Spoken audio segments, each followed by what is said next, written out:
Welcome again. This is day 2 of podcast and politics. I'm with the former Triple S and the former chairperson of SCO, How are you, sir? I am well, my brother. Yourself? Sharp leader. Right now, I'm going to have a few questions for you. It's going to be about the current political atmosphere in Tutu and the upcoming elections. Okay. Yes. So the first one is about the manifesto. The manifesto that happened, it was 2 days ago. Yes. What was your interpretation of what transpired in that manifesto? Your whole interpretation of what happened there.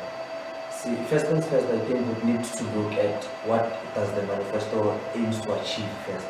Because to be honest with you, to the person who does not know where they want to go, there's no favorable win.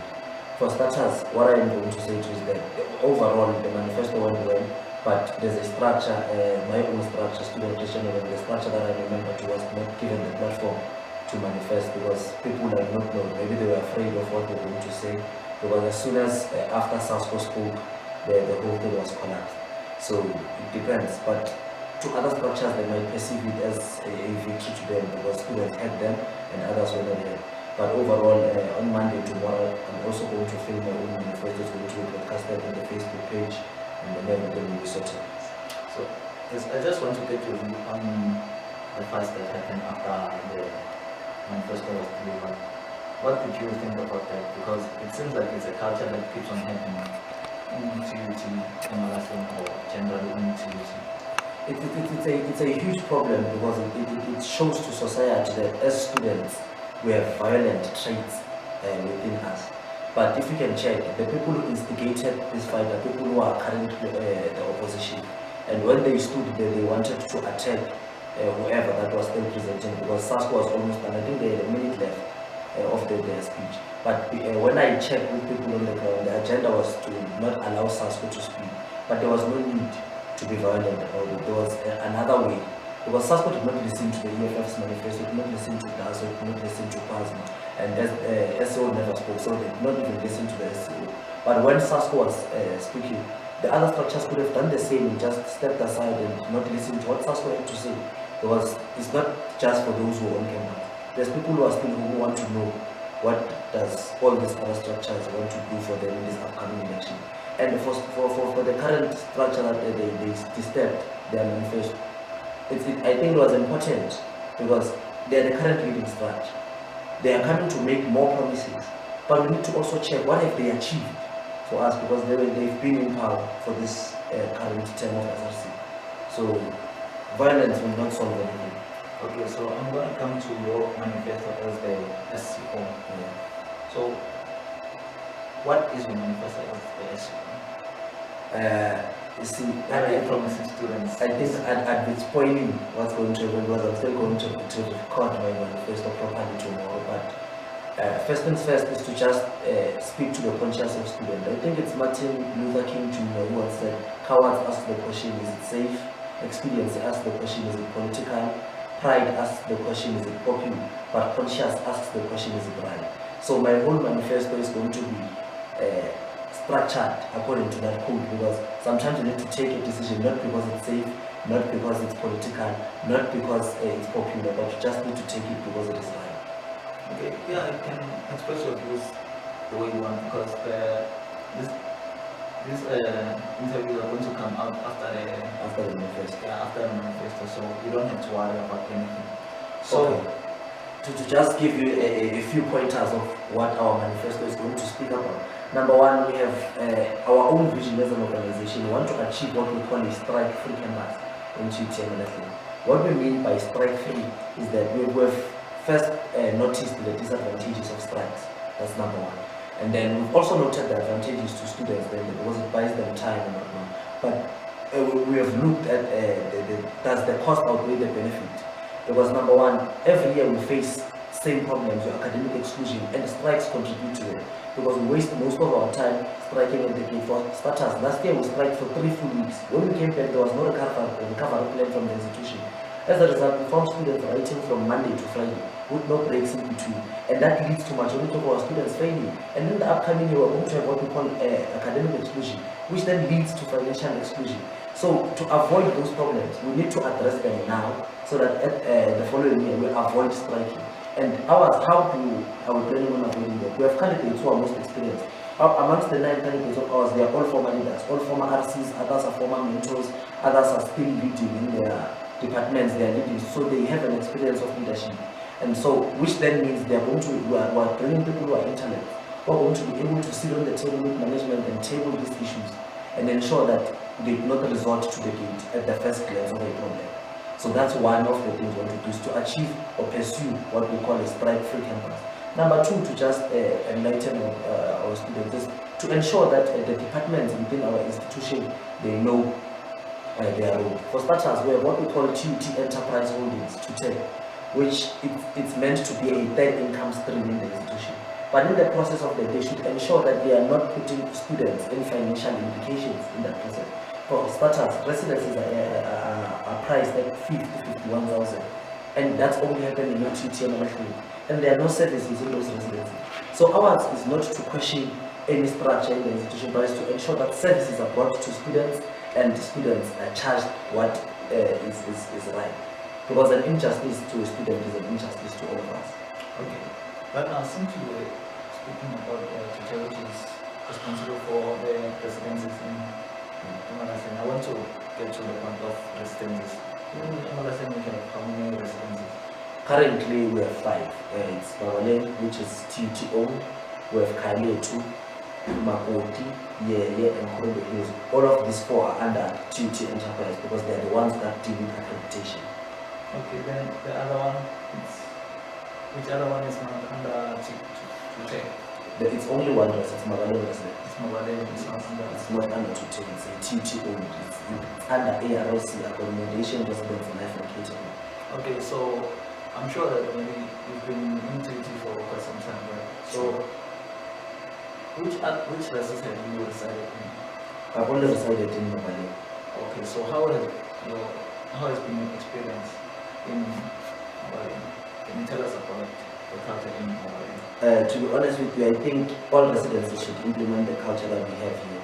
Because here we have what we call an orientation program. For a first year student who just entered the institution, it can seem as a program that wants to suppress them and whatnot. But there's more they learn within that program. And for starters, if you can check out the things that are happening currently in TUT, Mobile is the only residence that still has rules. It has clear disciplinary measures that are put in place in case of a misconduct or in case of any transgression of any rules that happens within the residence. But people do not look at it like that. But my experience here overall, this is a great residence. It's a great place for an individual to find themselves in, particularly if you're a principled individual. It's a great environment. It has events that look at different aspects of your student life. It's a place that ensures that before you leave the university, you become a well-rounded graduate rather than just a person who's here to study and pass. Because companies are not only looking for them, they're looking for a person who's well-rounded.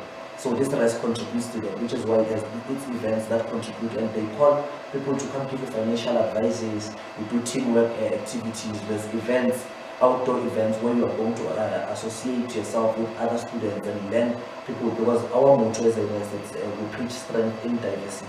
So we allow people from all corners of South Africa to be together so that we learn from one another and become better individuals in society, not just academically.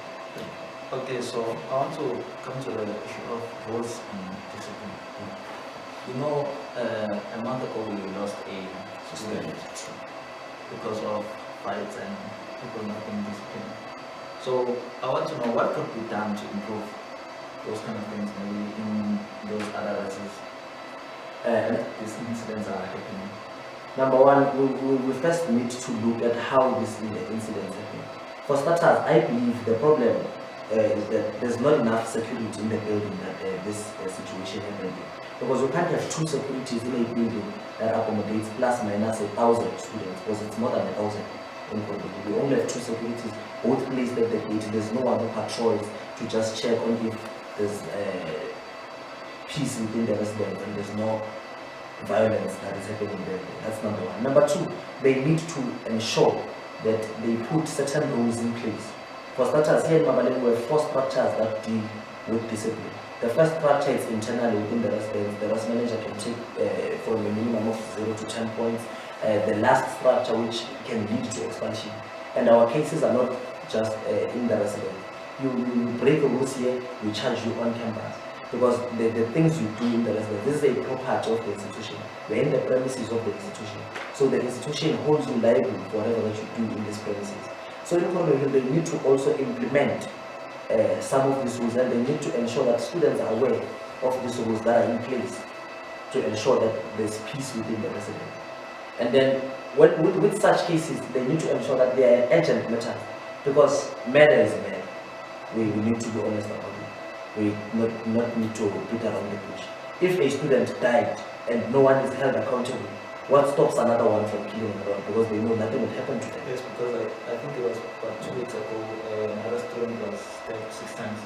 It's 3 incidents, so you only mentioned 2. The first one got stabbed and he died. The second one got stabbed, he was in hospital for 2 full weeks.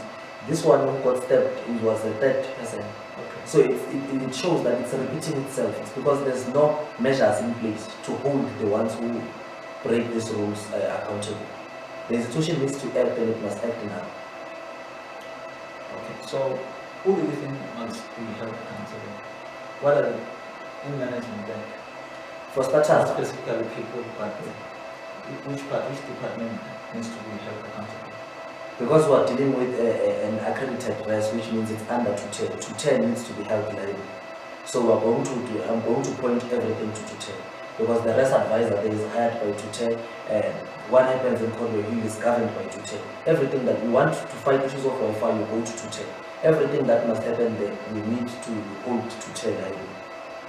Okay, I think we are done with the issue of residences. So right now I'm going to go to the elections, which are happening in 2 days' time, I think. Yeah, From the 14th from the 14th until the 16th until the of 16th. September. Yes, right now, but I think most people it's going to happen online. I think people are worried about buying off elections. You know, some structures might be well funded to buy students to vote for them. So aren't you anxious about those kind of dynamics? See, for starters, for a particular structure to approach and want to buy this election, it shows that they are not capacitated enough. They do not believe in their followers. For starters, let's be realistic. If you buy elections, it means the people on the ground are not agreeing with your structure. So it is common sense that after that, people will reject those results from the ground because they know what they voted for. So worrying about who's going to buy elections and whatnot, it's the least of our worries. Personally, I believe as a leader, you do not need a position to be in. So no matter the outcomes of these upcoming elections, we are going to go back to the ground and lead our people. That's the second thing. Third of that is that we need to accept the new normal. And asking questions about all these things. We know we're living in South Africa. It's a norm to discuss corruption. It's a norm to discuss all these things that people might buy elections and whatnot. But we need to accept that we're dealing with strict COVID regulations. Everything has to be done online. And keep in mind, we're in a university of technology. I think it was time that things need to advance to an online platform. This institution needed to lead South Africa because it's the biggest contact institution which is in South Africa currently. So what we need to do is that take our things online and show that everything happens online. And it's easier because if you can check the voters roll check, a lot of students check if they are appearing on the voters roll, then what makes us think these elections can be bought? Secondary to them, keep in mind, after they are going to release the preliminary results of this election, structures will be given the platform to object. So you can object to the results based on if you know that you have worked your numbers and you check the results, it's not corresponding. You can object, and then the institution would take the necessary measures to ensure that these elections become free and fair. Yes, but my point is, like, if I come to you right now and give you 50 rand and say, please, if you vote for this particular party, I'll give you 50 rand, and I can check that you vote for that particular party. Aren't you scared about those dynamics? Because they've been happening, I think, during the past few years, even if it was. Alright, first things first, I think we need to check Does the cost outweigh the benefit? I take your 50 rand today. In January, you won't be there to assist me when I'm having a financial exclusion net or when I must sign an AOD. So the students who are going to take that money, we need to question their conscience, to speak to their conscience and ensure that what as the same quote I used, is that a good thing? Is it right? Because when conscience asks the question, is it right? Is it right for you to take that money and vote for that person whilst you know that they do not have your interest at heart? They are not going to be there when you need them most. But right now, because they need you and they have the financial capacity, that's what they are going to use. They have resources. They are going to use the resources to ensure that you vote for them. But deep down, it means you as an individual, you need to ask yourself if that person is willing to buy your vote, has your best interest at heart. Because we're not only looking for the SRC term lasts for 10 months. So for the next 10 months, I was saying that 50 rand is sufficient for you in that term because that person won't be there when you're having problems. So pleading with students, even if they come and give you that 50 rand, take that 50 rand, but know that we are voting alone. It's a private, because your vote is your secret. Vote correct. Okay, so right now we just got a new campus director. True. Yes, we have a campus director. The previous campus director was a person It was Dr. Colin Richard. yes. So now I just want to find out from you, what message would you have for the new campus director? What advice would you give, or what do you think he can do to change or to better campus life in TUT Morrison? Now, first things first, I would like to congratulate him as a black brother in the struggle, because we are not fighting against one another, but we are fighting against the system that is imposed on us. So, Dr. Mulefe, we appreciate that it's a black person now is occupied the office, but the advice I would give to him is that he must not want to prove himself to unnecessary offices. His is to ensure that he fulfills his job description, he fulfills his responsibility, and he ensures that students are given what is due to them. Because there's certain points in time in the institution when we are fighting for genuine things, we do not have to protect the interest of the institution, because but when you feel that what the students are demanding is genuine to them, yours is to ensure that the institution is governable, the institution is conducive, and students are welcome and safe around campus. Okay. Now, since you were an SRC, can you tell us a bit of, highlight us of what happens in SRC? What has been experienced for you in the SRC? Being an SRC is an honor to each and every student. Particularly, it also shows that we acknowledge that people on the ground have different problems. So as an SRC, you get to interact with different individuals. Because to me, it was a developmental journey. I was there to grow myself. And how am I growing myself? By being a servant to my people. Because they are the ones who elected me into that particular office. So with SRC, I think it's necessary, because we are going there to represent students. It's in the name. SRC stands for Student Representative Council. When you get there, you must not put your own needs above that of the students, because you are elected by students. Yours is to represent what the students want. Do not go there for personal gain. Most people go there for their own personal enrichment, which is why it leads to students being corrupted. You hear that SRCs have been infiltrated by other forces. So SRC is a great platform. It's the highest deciding point for students, because it forms part of the decision making in everything. SRCs form part of the CMC, Campus Management Council. There's what we call top 19, where they contribute they need to make contributions to council. They meet with the EMC of the institution, so they contribute into shaping this institution moving forward. And theirs is to ensure that in whatever that they bring forth to the institution has the students' interest at heart. Okay, now you were a student, right? Student support service. Yes, can you tell us about your portfolio that you occupied while you were in the office? No, I was an SR6 Triple S for the academic year 2017-2018. Triple S deals mainly with 5 things. We deal firstly with accommodation, which means all residences in the institution, they report to you. You must know what is happening in all those residences. We also deal with catering. So cafeteria of campus and cafeterias of all residences, they report to you. We also deal with security, which means we work hand in hand with the operations office to ensure that the securities are there on campus, they're enough, and the students are safe. Then you deal with the campus clinic to ensure that students get condoms, whenever they have they need medical attention, the clinic is there to service their needs. We also deal with the issue of safety to ensure that it's safe, the environment we are in is conducive. Those are the 5 major things we deal with as the AAA. But keep in mind, when you are working as a council, you are not only limited to that. There's other things that you can do, because if you see that a colleague, your colleague in the same council is lacking, then you should be able to also assist them, because there's strength in numbers. When you stick together as a council, you can achieve it and you can achieve more. Okay, so we always hear from us about the issue of brown envelopes in SRC. So what has been your experience while you were in there? Like, are the stories true, or is it just rumors?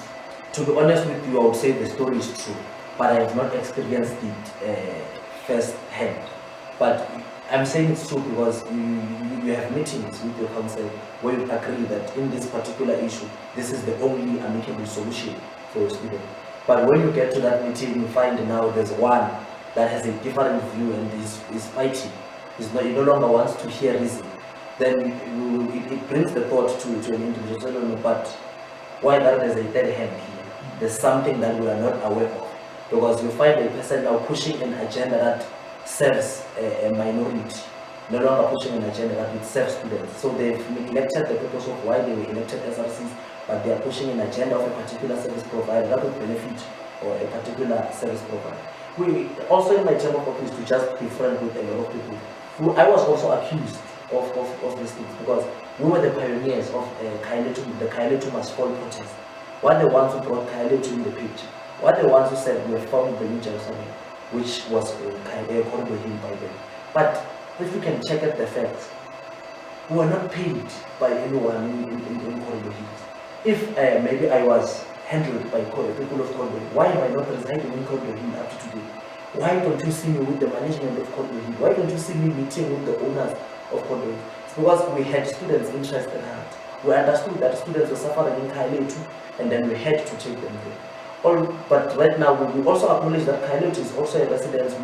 We acknowledge that they've seen their mistakes and they've improved their services, which is why right now we are still saying students, those who want to stay in Kaile must remain there. But at that moment in time, it was necessary. We saw it fit that students must move to Corridor Hill because Kaile was not meeting students' demand. Okay, right now I'm going to go to the issue of distance itself. Yes. Are you currently working on the construction that is happening? Yes. Yes. So Right now, I just want to know, what do you think about that? The construction site. No,